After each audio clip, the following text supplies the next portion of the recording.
promise it's not clickbait.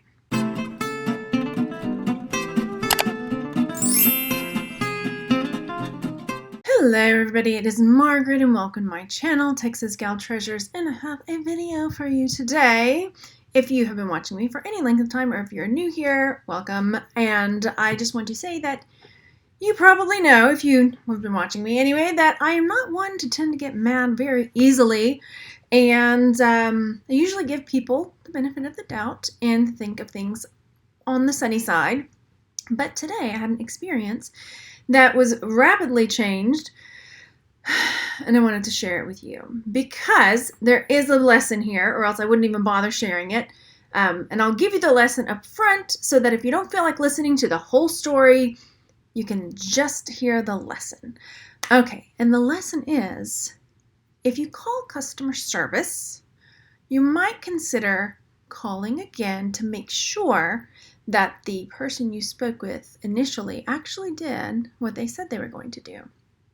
So, let me tell you a little story. It's story time. Sorry if I'm, again, a little more bitter than you're used to, but ultimately what's got my goat in this is that a financial institution, PayPal,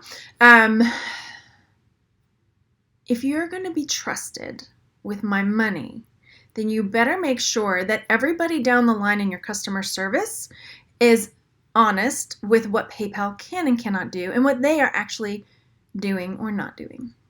So, let me tell you a story. I actually thought that this was going to be a very different video if I chose to make it, because I had a buyer open up 2 cases with PayPal saying that it was a disputed transaction. It was something that was purchased back in December, and this buyer bought 10 items from me over like a 5-day period. So, and almost all of the items they left feedback for, and there was tracking, there was, the whole shebang, right? So 2 of the items, whether it was a mistake and they just truly were like, I don't know what this is about, I don't remember these, or what, or if it, I hesitate to ever say somebody is a scammer, because there was so much documentation that this buyer bought so many items. They left feedback for almost all the items, and anyway, 2 of the items, a dispute was filed. So what happened was I went in to PayPal, because when there's a case pending, then they give you the opportunity to upload the transaction. Well, they have the transaction number, but to upload the tracking number and to put any notes in there and any screenshots or files that you think would be beneficial to straightening everything out. So for the first item, I went in and I wrote a little paragraph about this person bought 10 different items between these particular dates, and that, feedback was left and da-da-da-da, and so I left all that, the tracking number, and then the 4 screenshots showing the number of transactions and the number of feedback that was left. So all of that was sent for the first case that was open. So I went back because I needed to go fill it all in for the second case, but that case had already been moved from where I could have access to it into under review, and I hadn't had the chance to go in and fill all the stuff in. So I was like, I need to do that, because if they see that I didn't put anything there for that case, they might reject it. And so I called PayPal. This is where it gets fun. So I called PayPal, and the first person I spoke with, she spoke really fast. So I kept asking her to slow down, but that's neither here nor there. And it was like she was talking so much. It's like when they're talking but not listening. And I was having a lot of trouble getting my information across to her, because anytime I would say one thing, she would go off on a diatribe of like confusion. And so I was having to really focus on staying on point. So she said, okay, well, here's what I want you to do. Tell me the tracking number over the phone, which I did. And then she said, send me the other information in an email. Send me the links, send me the little blurb you wanted to write, and I will update it in the system, and you'll be able to go in and see it that I've updated it. Great. I was like, oh, thank you. Okay, whew. So I did that, gave her the tracking number, sent her the links, all of this stuff. She said, okay, got it updated. So I went back over to where it showed it, and it wasn't updated. So I was like, hey, it's not updated. You know what?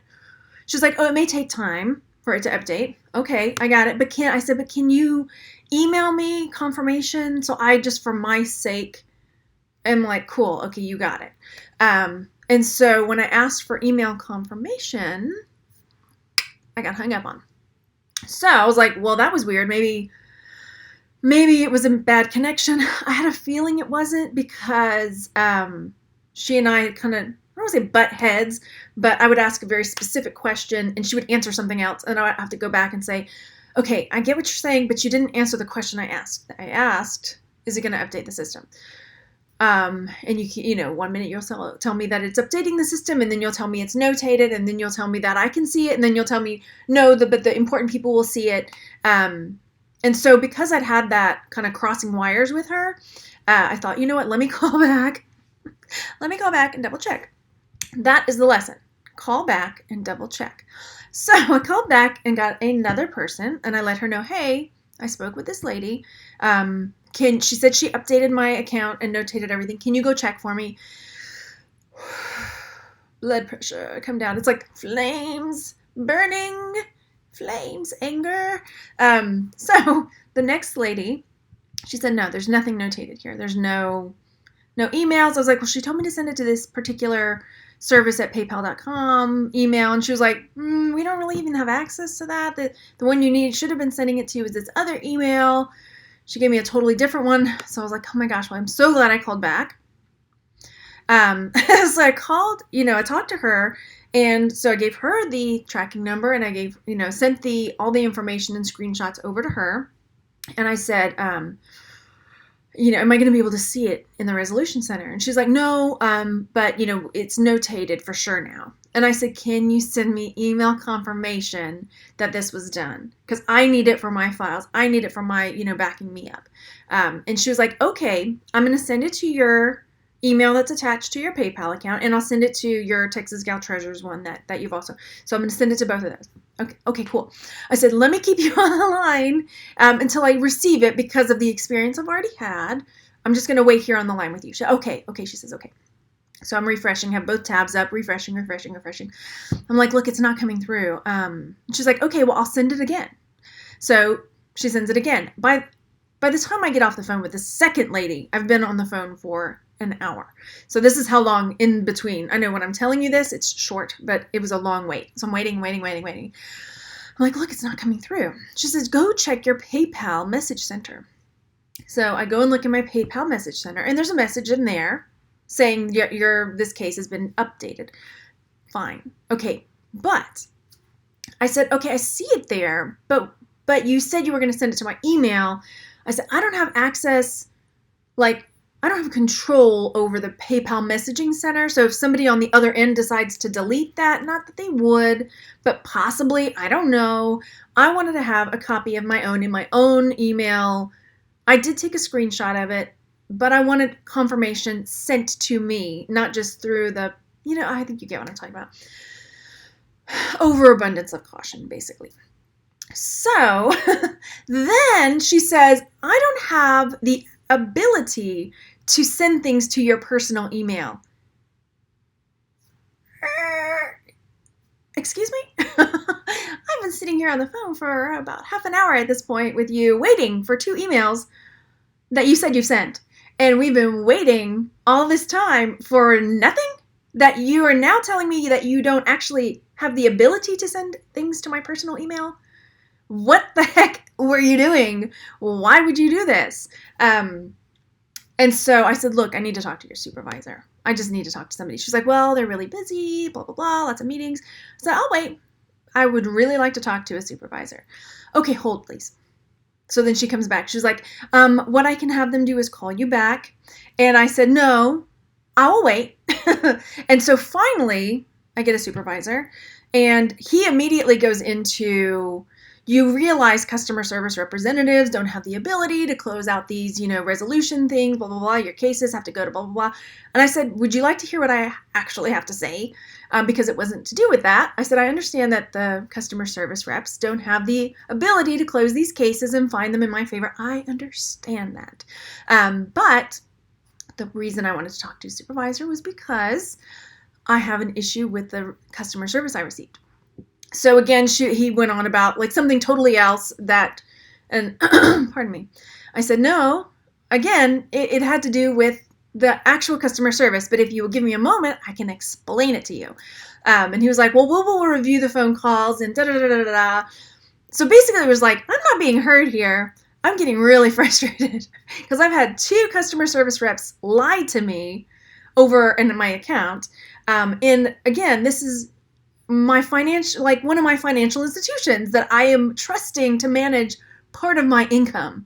That is my big problem here. So finally, he stops and listens, and I tell him what happened with the 2 people, and he did a way better job after he stopped and listened. And he was like, okay, here's the case number, and he sent me, whether it's a real case number at this point, I don't trust them. Okay, to be honest, who knows? And I don't even know. But so he sent me a case number that they're going to review the phone calls with these people. And he's like, that was unacceptable, that they were both lying to you and both. So he said the right things. We'll see. Who knows what they're going to do, or nothing probably. But I wanted to bring it to your attention because if something like this were to happen and somebody opens a disputed case and you call PayPal and you think you've done all the right things, call again, check again, because, and then I did before I hung up with him, I said, could you do me a favor, please? I said, could you please go and look at that case number and tell me if there's any files or notations attached to that case number? And so he went and looked, and then he provided me with the information that I gave them. So at least that was finally done. Ultimately, that was the main point of the call. And as I said, like the first call was probably about half an hour before the first lady hung up on me. The second call was an hour by the time I hung up, all said and done. So, yeah, the big lesson here is, especially if you have a gut feeling that maybe things aren't going great, to call back and to double check, because I'm glad I did. I will let you know about the resolution of the 2 cases. And while some people might say, well, how much was it? How much was because some people get caught up on this. How much was the disputed amount for? Because now you've wasted all this time, and was your time worth it? And I know I'm getting sassy here, but to me, it's not even about that.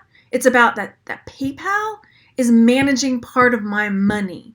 And I need to make sure that this company that is handling my money is being honest. And so that is a huge deal to me. And so, yes, it is more than just about this one particular disputed case.